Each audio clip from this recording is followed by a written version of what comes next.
Hello guys, welcome back to my channel. Sorry देर से new video नहीं डाली, दरअसल मेरी मौत वाक़या हो गई थी। सीरियसली आज की वीडियो में no jokes. Bitch, you better be joking. ये जो मेरे 5 लॉयल सब्सक्राइबर्स हैं ना, प्लीज मेरे से मत पूछना कि मैं इतने टाइम से कहाँ थी। तो चलिए सीधा JJK की एपिसोड 12 को एक्सप्लेन करते हैं, जो कि सीजन 3 की लास्ट एपिसोड है और सबसे ज्यादा रेटेड भी है अपने यूटा भाई की वजह से। तुम सब लोगों को भी यूटा भाई अब थोड़ा थोड़ा पसंद आने लगा होगा नहीं। एनीवेज, पिछली एपिसोड में हमें टेंगन बाबा ने 4 सोर्सर्स के बारे में बताया था, जो कि हियान एरा यानी सुकुना के जमाने के सोर्सर्स नए शरीर में जन्म लेकर आए हुए हैं। अब टेंगन के बकौल ये चारों सोर्सर्स इक्वली इतने ज्यादा स्ट्रॉन्ग और पावरफुल थे कि कलिंग गेम में ये जिस कॉलोनी में असाइन हुए, इन्होंने वो कॉलोनी ही तबाह कर दी। इसलिए इन दी एंड ये चारों सोर्सर्स का एक 4-वे डेडलॉक बन गया और ये चारों लोग एक नई कॉलोनी में प्रदर्शित हुए, जिसका नाम सेंदाई कॉलोनी है। भाई अब ये इन चारों का गेम बजाने के लिए यूटा भाई साहब की एंट्री इस कॉलोनी में होती है। इन 4 सोर्सर्स में ध्रुव, जो कि इंडियन बुद्धा था, उसका खात्मा तो यूटा ने पिछले एपिसोड में ही किया था। अब इस एपिसोड के शुरू में हमें यूटा सोच में पड़ा हुआ दिखाई देता है, जो कि सोच रहा होता है कि कैसे वो 400 पॉइंट्स बनाकर 4 नए रूल ऐड करवा सके इस गेम में। अब रूल नंबर 1 साफ साफ वो ये चाहता है कि एक सेफ रास्ता कॉलोनीज में खोल दिया जाए, जिसमें से वो मजलूम और आम इंसानों को बाहर निकाल सके, यानी कि ऐसा रूल जिससे कॉलोनीज से अंदर बाहर आना जाना हो सके। और दूसरा रूल ये कि वो लोग अलग अलग कॉलोनीज में होने के बावजूद भी राब्ता कर सके, क्योंकि फिलहाल यूटा का बाकी सबसे राब्ता नहीं हो पाया जब से वो सेंदाई कॉलोनी में आया है। इसके साथ साथ अब यूटा बाकी सब के लिए भी टेंशन लेते हुए दिखाई देता है।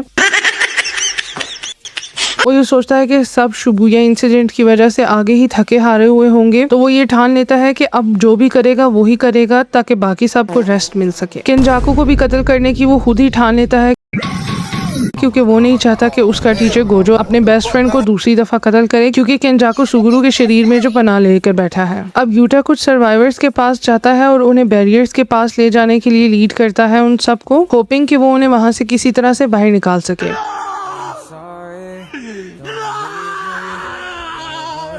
यूटा उसी वक्त सर्वाइवर्स को बाजू वाले ग्राउंड में जाने को बोलता है और खुद आदमियों को बचाने के लिए जाता है जिनके पीछे आंधी पड़ी हुई है। वो उस आंधी में से आदमियों के हाथ पकड़कर खींचता है और उन्हें बचाता है। यूटा को समझ नहीं लगती कि आखिरकार ये आंधी है क्या शय, मगर आगे पीछे छोटे मोटे कॉकरोचेस को उड़ता देखकर यूटा को थोड़ा बहुत अंदाजा हो जाता है कि यहाँ कोई कर्स स्पिरिट मौजूद है। चलें जी भाई, अब जब वो आंधी मजीद बढ़ते हुए सर्वाइवर्स की ओर जाती है, यूटा तुरंत अपनी फियांसे रीका चान को, जो कि एक कर्स है, समन करता है यानी बुलाता है। अब रीका इतना बड़ा मुक्का मार के एक ब्रिज तोड़ती है और सर्वाइवर्स को आंधी से अलग कर देती है। यूटा भी अब अपनी कर्स्ट एनर्जी से भरी हुई तलवार उसी आंधी में घुमाता है उसे खत्म करने के लिए, और साथ ही अपने कोगानी से पूछता है कि ये क्या बला है। यहाँ उसका कोगानी उसे बताता है कि ये एक पुराने जमाने की स्पेशल ग्रेट कर्स्ट स्पिरिट है, जिसका नाम कुरोरोशी है, और जी हाँ, ये एक इंसान के साइज की कॉकरोच है।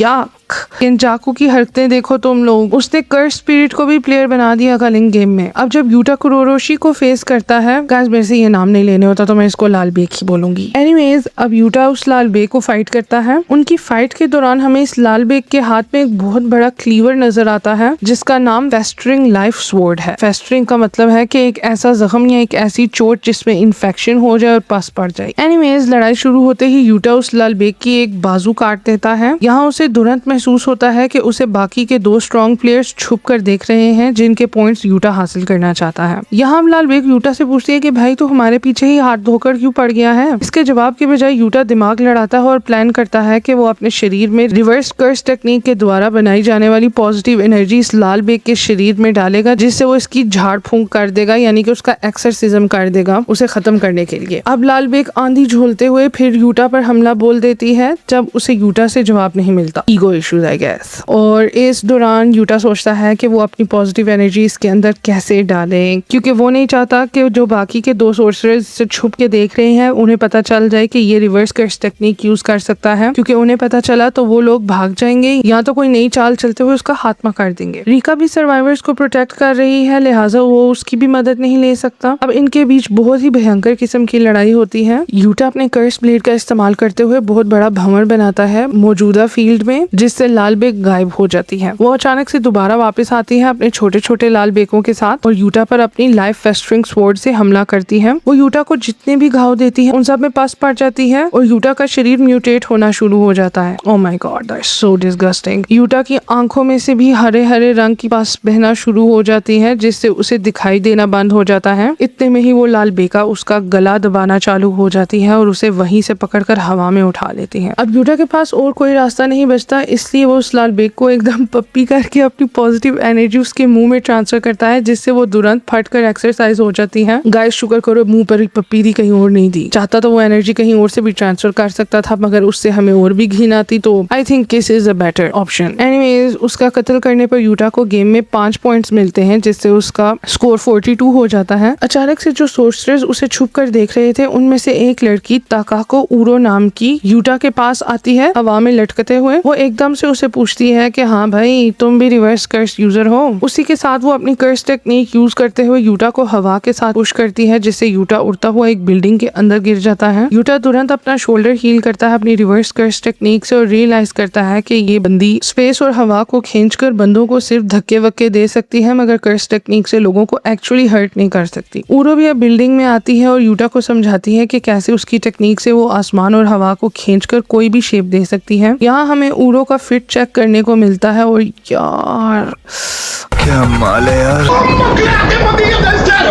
अब यूटा यहाँ उससे पूछता है कि बाजी तुम तो इतनी स्ट्रॉन्ग स्पेशल ग्रेड सोर्सरर्स हो, भला तुम्हें क्या जरूरत लोगों को कत्ल करने की और पॉइंट्स बनाने की। उसे ये तो समझ लगती है कि बाकी लोग चलो ठीक है, उनकी समझ लगती है कि उन्हें उनकी विल के अगेंस्ट गेम में डाल दिया और वो डर के मारे कुछ लोग कत्ल कर रहे हैं और कुछ लोग कत्ल हो रहे हैं। लेकिन उसे ये समझ नहीं आ रही कि उरो दीदी इन सब में क्या कर रही है। उसमें तो इतनी ताकत है तो उसे ये सब करने की जरूरत ही नहीं है। यहाँ बेचारी उरो शेयर करती है कि केंजाकू ने उसे रीइनकार्नेट करके जिंदगी जीने का दूसरा मौका दिया है, इसलिए वो अब कलिंग गेम में इंजॉय कर रही है। यानी कि कत्ल तो उसके लिए आई थिंक समोसे पकोड़े खाने जैसा ही है, एक टाइप का कह लो। यहाँ यूटा उससे पूछता है कि बहन तुम्हारी कोई दोस्त या तुम्हारा कोई बॉयफ्रेंड नहीं है क्या जो इतनी डेस्परेट होकर लोगों को मार रही हो रीइनकार्नेट होने के बाद? अगर चाहती तो अपनी नई जिंदगी और तरीकों से भी जी सकती थी। उरो को समझ लग जाती है कि यूटा उसे ट्रिगर कर रहा है, इसलिए वो शुरू में कंट्रोल रखती है और यूटा से पूछती है कि क्या वो फूजीवारा क्लैन से है। ये सोचते ही वो इतना गुस्से में आ जाती है कि वो यूटा पर एकदम से हमला कर देती है और उसे उड़ाते हुए बाहर ले जाती है। जो ही यूटा बाहर एक्सपोज होता है हमारा चौथा मोस्ट स्ट्रॉन्गेस्ट सोर्सरर रयू इशिगोरी उसे डिटेक्ट करके अपनी कर्स टेक्निक का इस्तेमाल करते हुए यूटा पर ग्रेनेड ब्लास्ट करता है। गाइस इशिगोरी की लुक इतनी फनी है,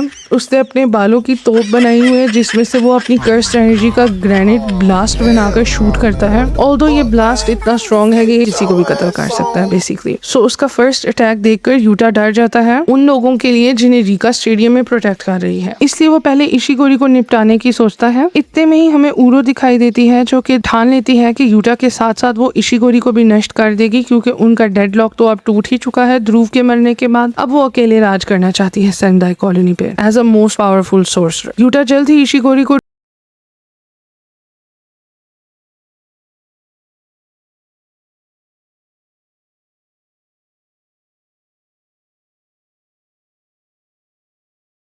करना था तो जरा अच्छे से तो छुपना सीख ले। यहाँ इशिगोरी अपनी बकचोदी शुरू हो जाता है कि कैसे वो पिछले जन्म में सेटिस्फाइड था मगर फिर भी उसकी गांड का कीड़ा खत्म नहीं हुआ और वो इस दौर में दोबारा जन्म लेकर आया। वो अपनी सिचुएशन की मिसाल कुछ यूं देता है कि उसका पेट तो भर चुका था मगर उसे खाने में कुछ मीठा नहीं मिला। अरे इशिगोरी बाजी तो अपनी पंजाबी निकले, अपना भाई मान लो। यहाँ इन दोनों की गांड तोड़ लड़ाई होती है जी। 500 cigarettes.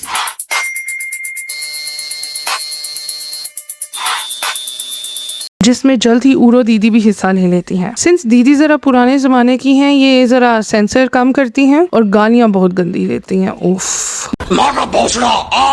यहाँ उरो अपनी शक्तियों का इस्तेमाल करते हुए स्पेस एंड एयर को बेंड करके यूटा पर वार करती है। बहुत जल्द यूटा समझ जाता है कि उसकी इन दोनों के सामने पूरी नहीं पड़ने वाली, तो वो एकदम से अपने सपोर्ट सिस्टम रीका को समन करता है by putting on his engagement ring. यार यहाँ पर मैं एक चीज बोलना चाहूंगी, ये जो तुम लोग यूटा को पेडोफाइल चाइल्ड बोलते हो ना यार, प्लीज मत बोला करो, बहुत चीप लगता है। बेचारा भाई इनोसेंट है अपना। अब यूटा रीका से वेपन्स मांगता है तो रीका अपनी पूरी इन्वेंटोरी खोलकर उसके सामने रख देती है।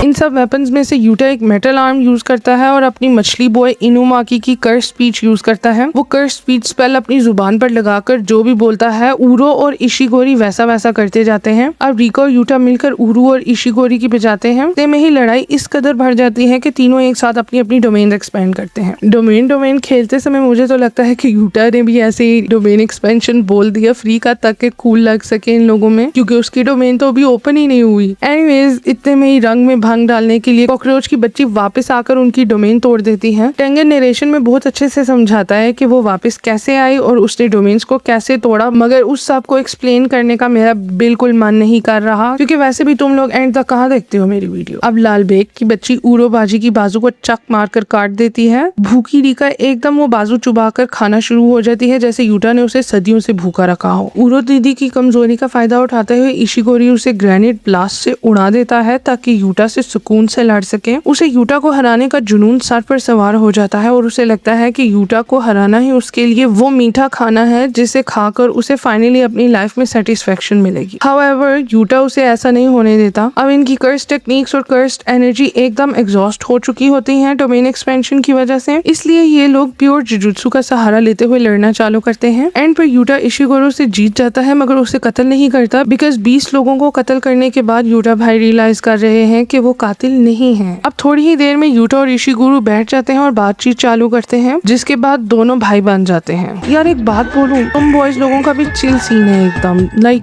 दोस्ती कर लेते हो रैंडमली किसी के साथ, चाहे वो अपना दुश्मन ही क्यों ना हो। एनीवेज, अब यूटा इशिगोरो के पॉइंट्स ट्रांसफर करवा लेता है और आगे की ओर चलता है to collect 400 points to add new rules and unite with the main cast of Jujutsu Kaisen. ये एपिसोड यही खत्म होती है और स्क्रीन पर लिखा आता है टू बी कंटिन्यूड, यानी सीजन 3 की बाकी की 12 एपिसोड्स अगले साल रिलीज होंगी। तो अगर आपको मेरी एक्सप्लेनेशन अच्छी लगी तो मुझे लाइक एंड सब्सक्राइब करो। बिल्कुल गाइस, तुम लोग बहुत कंजूस हो, एक बंदा भी सब्सक्राइब नहीं करता। लाइक नहीं करोगे ना? मत करो, मत करो लाइक। सीरियसली गाइस, कंजूसी की भी हद है। सब्सक्राइब करो अभी के अभी, और ये वीडियो अपने दोस्तों के साथ शेयर करो और कमेंट करके बताओ कि नेक्स्ट कौन सा एनिमे रीकैप करना चाहिए मुझे। मिलते हैं नेक्स्ट वीडियो में।